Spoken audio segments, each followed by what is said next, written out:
So apparently Lil Durk was like, you motherfuckers at O Block that are not willing to slide for Von, I'm gonna get hits on you guys. The streets of Chicago have never been quiet, but when Lil Durk's name is tied to violence, things get even darker. Word is, Durk made a chilling promise to the O Block members who wouldn't slide for King Von. And now, new footage has surfaced showing exactly what Durk did to them. We've got all the details, let's break it down.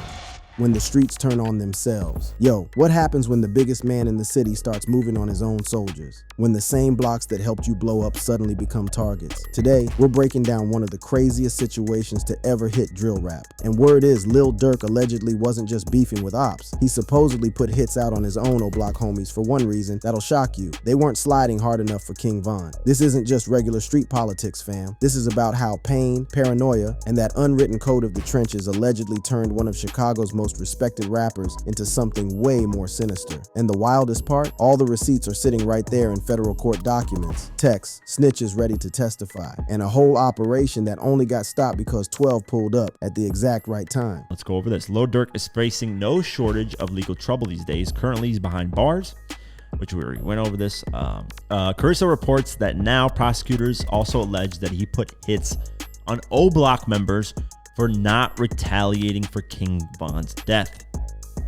I'm gonna pipe it up here. But before we get into these explosive allegations about internal hits, we gotta understand how we even got here. Because the story of Durk allegedly turning his strap on O Block doesn't start with betrayal. It starts with real bonds, day one loyalty, and brothers who came up together in the most dangerous parts of Chicago's South Side. Lil Durk, born Durk Devontae Banks back in '92 in Englewood, grew up where the Black Disciples ran everything. But by the time Durk was coming up, the BDs had split into all these smaller sets that basically moved like separate families, tight as hell, but always ready to beef with each other. Durk was straight Lamron, that's normal backwards, from 63rd and Normal, a BD set known for having real hustlers and being early on that drill wave. Back in 2010, when Durk was just 18, he started Only the Family more as a street crew than an actual label. But OTF really got powerful when it linked up with O Block, the notorious Parkway Gardens projects that became ground zero for drill music. O Block, named after O.D. Perry, who got killed in 2011, was basically a war zone where poverty, police raids, and constant shootings created a whole generation of artists who turned their trauma into hard drill beats and real street tales. Together, Lamron and O Block formed what everybody called the 300 Inches Coalition, basically a BD supergroup that pooled money and muscle for both music and street business. Then King Von came through. Born Davon Bennett in '94, Von was O Block's storyteller, the rapper who made drill music's darkest moments sound like poetry. When Durk signed Von to OTF around 2017 through Empire Distribution, it was the perfect setup. Durk gave Von a lane to get out of O Block's endless cycle of cases and violence, while Von's authenticity, being a real BD from the trenches, gave OTF that street credibility you can't manufacture. Their early tracks together, like that 2018 Crazy Story remix, went crazy on YouTube, racking up millions of views and making OTF the face of BD drill music. Von's bars were specific as hell, talking about O Block 400 soldiers, reinforcing that image. Lamron and O Block were supposed to be unbreakable brothers against them GD ops. Behind the scenes, OTF was basically functioning like a BD extension, pooling bread for lawyers, talking about sliding in songs like it was currency, and shooting videos right on O Block turf to show they ran things. But all that unity, built on shared pain and protection, was about to get shattered in the most violent way possible. November 6, 2020, the date everything changed. King Von got smoked outside an Atlanta hookah lounge after getting into it with Quando Rondo's people. The whole thing popped off around 3:26 in the morning outside Opium Hookah Lounge on Campbellton Road, and surveillance cameras caught the whole thing. Von and Timothy Leaks, one of Rondo's mans, going from heated words to a full scrap, then gunfire. In seconds, everything went left. Leaks pulled out a 9mm Glock and let off 6 shots point blank into Von's chest and legs. Von hit the ground, his white tee soaked in blood. But here's where it gets complicated. Atlanta PD rolled up right when shots were going off, and in all the chaos, one officer fired shots that killed Leaks while Von was already fatally wounded. Despite all the rumors flying around, the autopsy showed Von died from Leaks' bullets, not police. The impact hit like an earthquake. Within hours, #Slide4Von was trending with over 10,000 posts demanding O Block apply pressure on Rondo. But something strange started happening. While Durk was mourning, publicly posting tributes on the gram, dropping that emotional "What Happened to Virgil" track that hit number 18 on Billboard. Privately, a whole different emotion was building. Straight frustration. Federal paperwork filed in October 2025 reveals Durk allegedly started getting tight at O Block members for what he saw as them not getting back properly for Von's death. See, in the world they came from, there's a code that Words written in blood. When your people get touched, you touch back immediately, aggressively, no hesitation. And in Durk's eyes, according to the feds, O-Block wasn't honoring that code. In reality, it just happened the way it happened. Like it didn't have nothing to do with age and none of that shit. Just Von put the Floyd Mayweather on the motherfucker, and happened. That's a different situation. His situation, what did he do? What did young boy do for everybody want me and him think we want to kill each other? The tension got worse after another major loss. In June 2021, Durk's half-brother D. Thang got killed in Chicago at 27 in a broad daylight hit. This death, possibly connected to escalating OTF-GD beef and Von's unsolved murder, allegedly made Durk even more paranoid. He started viewing O-Block's relative silence not as caution because the police were everywhere after Von died, but as weakness, as snitching, as straight betrayal. By 2022 and 2023, whispers about internal OTF O-Block tension were getting harder to ignore. The alliance that seemed unbreakable was showing major cracks. Lamron dudes like Durk expected O-Block to match their energy, but O-Block had mad police presence after Von's death, making everybody move different. This caution, this hesitation, this survival mode. Durk allegedly saw it as unforgivable, and that's when things allegedly took a dark turn. A turn that would be documented in encrypted text. A turn involving bought whips, planned hits, and cash per body. A turn that only got stopped by one thing: CPD pulling up at exactly the wrong or right moment. According to an October 6, 2025 federal brief, prosecutors say they got evidence showing Durk directing violence against O-Block members who weren't properly retaliating for Von. And the main target, rapper Munna, government name Jalen Carson, an O-Block member, and Von's homie whose post-Von diss tracks were seen as all cap instead of real action. So apparently Lil Durk was like, you motherfuckers O-Block that are not willing to slide for Von, I'm gonna get hits on you guys because you guys ain't doing what the telling you guys to do. Allegedly, by the way. Which is some gangsta shit, I'm not even gonna lie. Like, to put hits on his own, basically his own hood because they're not listening to the Godfather, Lil Durk.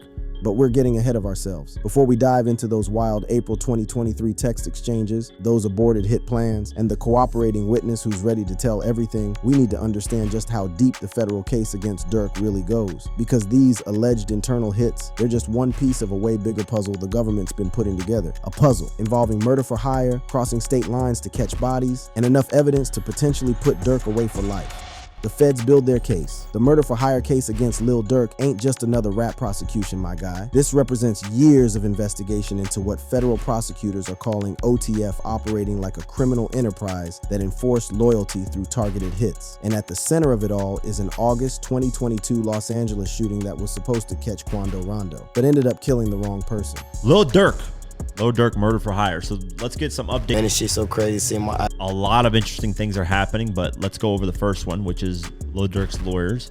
Last year, Lil Durk was arrested for an alleged murder for hire plot, and he's been behind bars ever since. Authorities believe he allegedly advised members of his crew to fly from Chicago to Los Angeles back in 2022 to kill Quando Rondo. On October 24th, 2024, Durk got hit with an indictment in federal court in Central California on charges of conspiracy to commit murder for hire and using interstate facilities for murder for hire. The charges stem from that August 19th, 2022 incident at a North Hollywood gas station on Vineland Avenue, where Rondo and his small crew stopped during a West Coast tour. Surveillance from the gas station camera shows two black whips, a rented Toyota Camry, and Hyundai Sonata traced through toll records back to Chicago, circling the lot. Then at 8:47 p.m., 5 masked shooters exit the vehicles, wearing all black ski masks and carrying extendos on their Glocks. As Rondo pumps gas, they open fire with 18 rounds in 12 seconds flat. Rondo dives behind his vehicle, caught a graze but alive. But his 20-year-old cousin, Saviaya Lil Pab Robinson, an up-and-coming rapper in Rondo's blood, caught fatal shots to the chest and head. He dropped in a pool of blood as bystanders screamed and scattered. Paramedics called it at the scene. Now here's where it gets real interesting. Prosecutors connect Durk directly through a whole trail of money and digital evidence. OTF corporate cards allegedly covered $22,000 in one-way flights from O'Hare to LAX for 5 Chicago shooters, booked August 17th through Expedia using fake names. Another $15,000 allegedly went to burner phones and stays at the Hollywood Roosevelt. $13,000 more for rental cars and gear, which snitches say means straps. But the real smoking gun, a wire transfer from Durk's personal Chase account to OTF treasurer Kuda B, that's DeAndre Wilson, on August 10th, memoed Von Fund 9 days before the shooting. IRS subpoenas show these transfers matching up with OTF's 2022 streaming revenue spikes. The indictment also says Durk's oversight came remotely through iCloud extractions from his seized iPhone 14, showing FaceTime calls to the hit squad en route with messages like "Stay low, make it clap for the gang," and post-shooting texts celebrating "We etched that GD," street talk for permanently marking a victory through death. But Durk ain't facing these charges solo. The indictment got 6 total defendants, charging 5 OTF affiliates as co-conspirators. There's DeAndre Kuda B. Wilson, the OTF money man charged with wire fraud for the $50,000 payout; Antonio Booney Mo Jones, Durk's security, accused of tracking Rondo's tour schedule; Devonshire Zoo Collier, OTF's road manager, who allegedly drove the getaway whip; and 2 shooters, Keith 5 Thomas and Asa Barnes, both Lamron shorties with juvie records. All 5 initially said not guilty in December 2024, but here's the game changer. Keith Thomas flipped in March 2025 as prosecution witness 1, giving over 200 hours of recorded calls detailing what he claims were Durk's green light approvals. And apparently the prosecutors in Lil Durk's case are now throwing out new allegations that he put hits out on O Block members. So let's get into this article by The Source and find out a little bit more about it. Lil Durk is reportedly facing serious allegations from federal prosecutors who claim he ordered hits on O Block members for failing to retaliate following King Von's unaliving. Now you might be wondering why we ain't heard about a trial yet. Well, Durk's case has been getting delayed, pushed back 3 times since 2024. The trial was supposed to pop off in October 2025, but got moved to January 2026 because of what the court called the unusual and complex nature of the case, the amount of evidence, and the amount of co-defendants. As for Lil Durk's trial that was previously scheduled for August of this year, it has since been moved to January 2026. The delay reportedly came as a result of unusual and complex nature of the case, the amount of evidence, the amount of co-defendants, and more. So they're trying to get this shit dismissed entirely. But there's more. And Durk, he's still sitting in the hole at the Metropolitan Correctional Center. His $500,000 bond offer got rejected. Prosecutors painting him as a flight risk with $3 million in assets, private jets to Dubai, and a history of witness intimidation. Bond hearings been denied 4 times now. But Durk's legal team, led by Drew Findling, same lawyer representing YNW Melly, ain't been sitting on their hands. They filed 5 motions since October 2024, mixing constitutional challenges with discovery battles. Now all hip-hop's grouchy Greg Watkins exclusive reports that Durk's legal team is fighting to get the case dismissed. In a new motion, they argue that the indictment isn't detailed enough to allow them to properly prepare for trial. While the indictment alleges that the co-conspiracy carried out various acts at the direction of Mr. Banks flying to Los Angeles, tracking, stalking, and attempting to kill Quando Rondo by gunfire, and procuring the firearms and equipment used to do so, it fails to give any specifics. Their latest move, filed October 7th, 2025, is a motion to dismiss all charges claiming Brady violations. That's when they hide evidence that could help you. They saying PW1's first statement claimed Durk knew nothing about the logistics, but later tapes contradict that, which the defense calls coerced flip-flopping for immunity. Attorney Drew Findling's 45-page brief goes crazy. While the indictment alleges that the co-conspiracy carried out various acts at the direction of Mr. Banks, it fails to give any specifics. When, where, how, and to whom. Did Mr. Banks give these alleged directions? They're also challenging the iPhone extractions as fruit of the poisonous tree, saying Durk's Florida arrest during a traffic stop had no real probable cause, tainting 70% of the digital evidence. A February 2025 ruling gave partial suppression, redacting 20% of text, but Durk wants everything thrown out, and there's more. In late August 2025, correctional officers seized an Apple Watch with cellular from Durk. Even wilder, when they caught him, Durk allegedly tried to damage and destroy the device before the feds could check it. Continuing on, there's some reports that come out with Lil Durk being caught with an Apple Watch in prison. So let's go over this. Prosecutors are alleging that Lil Durk was caught with an Apple Watch in August and tried to destroy it before authorities could seize it. They laid out the claim in a motion requesting an anonymous jury for his upcoming trial. They argued that the alleged incident raises concerns of the possibility of witness tampering. They're using this to argue he's still a danger and continues obstructing justice even from behind bars. The charges Durk's facing are no joke. Under 18 U.S.C. Section 1958, conspiracy to commit murder for hire carries minimum 10 years. But if convicted of the actual murder for hire, he's looking at a potential life sentence. That's why the stakes couldn't be higher, my guy. But hold up, we still haven't gotten to the wildest part of this whole story. The part allegedly allegedly showing Durk didn't just go after external ops, the part involving those April 2023 text messages, the part about O'Block, because according to prosecutors, while all this was happening, while the federal investigation was building around the Rondo shooting, Durk was allegedly planning something even crazier. He was allegedly planning to eliminate members of his own squad. There's more. They're saying evidence related to Durk Banks directed and ordered violence against rivals, and said there's evidence relating to Durk bounty for the killing of Stephon Mack. Remember, he's not charged for that, but they continue to use this on January 27, 2022, as charged in U.S. versus Montgomery and Wilson's. Court papers from October 2025 detail text exchanges from April 2023, where Durk allegedly expressed frustration with O'Block members who weren't properly retaliating for Von's death. In one exchange, Durk allegedly texted, "I'm finna pipe it up," street slang for "I'm about to start shooting" or initiate violence. Think about what this means, fam. We're not just talking about gang beef or street politics anymore. We're talking about an artist allegedly so consumed by the need for get back that he turned his strap inward against the very people who helped build his empire, against O'Block, the place that gave King Von to the world, against the alliance that made OTF possible in the first place. And there's more, way more. The street's on trial. If you thought the alleged O'Block plots were the end of this story, you dead wrong, my guy, because prosecutors got another piece of evidence they're preparing to bring to trial, one involving direct threats to ops, Instagram DMs, and what the government calls Durk's pattern of unleashing associates to track and hunt enemies. In April 2023, around the same time as the alleged O'Block plots, Durk was in another text thread with OTF members including Five, Booney Mo, and Zoo. In this thread, prosecutors say Durk shared a screenshot of an Instagram DM he sent to Richard Ramsey, an op from Chicago's Lamron 600-051 area with loose ties to Von's alleged killers. The message reads, "I got them hunting you up ads better have 3 ski masks on," interpreted as, "I got people hunting you. You better have 3 ski masks on to hide during an attack." And somebody else, where he sends a screenshot of an Instagram message he sent to Richo Lamron that says, I got them hunting you. I got them hunting you up. Ads better have 3 ski masks on. Oh, so this is the guy who was getting hunted.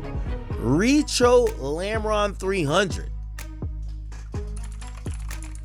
Richo Lamron 300. Prosecutors claim this DM demonstrates Durk unleashing associates to track ops, similar to the Rondo/Pab plot where ski masks got provided to shooters. The thread's discussion allegedly celebrates or plans follow-ups to the Pab killing, with Booney Mo reportedly responding, "Hunting season, link the masks." Ironically, Rico, the target of this alleged threat, publicly posted free smirk on social media in October 2025, suggesting the threat might have been all cap instead of real action. But prosecutors argue the intent was clear, and that's what matters in court. So Durk allegedly was going to turn his TV off, rock his snot box. These are all allegations, probably lies. The good brother Durk would never do something like that. Durk is a man of faith. I don't believe this. So Durk told him there was going to be 3 with ski mask coming at him.